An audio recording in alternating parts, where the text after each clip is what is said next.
Machining has changed over the last decade or so in a lot of different ways. The biggest one is we're starting to see a lot more automation. We're starting to see a lot more technology, innovation, both on the shop floor and on the front end office with different advanced software, different CAD/CAM programming, and it has streamlined the process where we couldn't have done that before.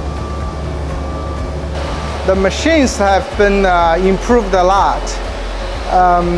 They are more precise and smarter.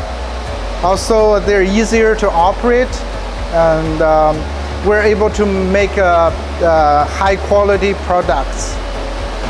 The technology and the tolerances have gotten a lot more complicated since I first started.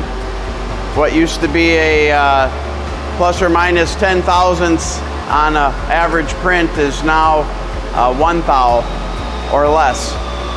So we're seeing challenges come our way, but we're stepping up to it.